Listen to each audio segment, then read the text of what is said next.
পারমাণবিক স্থাপনায় মার্কিন হামলার প্রতিশোধস্বরূপ কাতার ও ইরাকের মার্কিন ঘাঁটিতে ক্ষেপণাস্ত্র হামলা চালিয়েছে ইরান। ইরানের বিপ্লবী গার্ড বাহিনী হামলার বিষয়টি নিশ্চিত করেছে বলে জানিয়েছে দেশটির রাষ্ট্রীয় গণমাধ্যম তাসনিম নিউজ। গণমাধ্যমটি জানিয়েছে কাতারের আল উদেইদ বিমান ঘাঁটি এবং ইরাকের আই আসাদ ঘাঁটিতে এই হামলা চালানো হয়েছে। এসব হামলায় একাধিক ওয়ারহেড বা ক্ষেপণাস্ত্র বহনে সক্ষম খাইবার ক্ষেপণাস্ত্র নিক্ষেপ করা হয়েছে। ইরানের ইসলামিক রেভলিউশনারি গার্ড কর্পস IRGC-র বরাত দিয়ে বার্তা সংস্থাটি জানিয়েছে, প্রথমবার এই ক্ষেপণাস্ত্র কোনো হামলায় ব্যবহার করা হলো। সেই সঙ্গে হামলায় আধুনিক ড্রোনও ব্যবহার করা হয়েছে।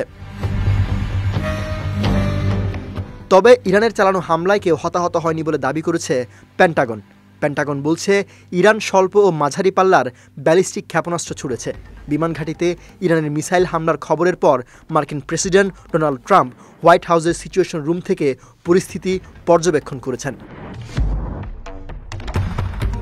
এদিকে ইরানের হামলার তীব্র নিন্দা জানিয়েছে কাতারের পররাষ্ট্র মন্ত্রণালয়ের মুখপাত্র মাজিদ আল আনসারি। এ হামলাকে কাতারের সার্বভৌমত্বের প্রতি আঘাত আখ্যা দিয়েছে দেশটি। তবে এ হামলা ভ্রাতৃপ্রতিম দেশ কাতারের বিরুদ্ধে নয় বলে জানিয়েছে তেহরান।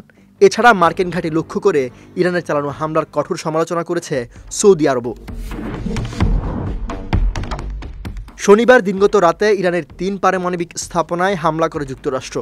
ইরানের পক্ষ থেকে আগে জানানো হয়েছিল, যুক্তরাষ্ট্র যদি সরাসরি হামলা চালায় তবে তার জবাব কঠিন হবে।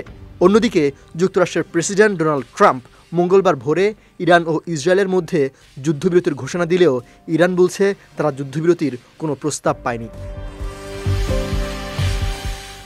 সৈয়দ নওশাদ, বিজয় টিভি নিউজ ডেস্ক।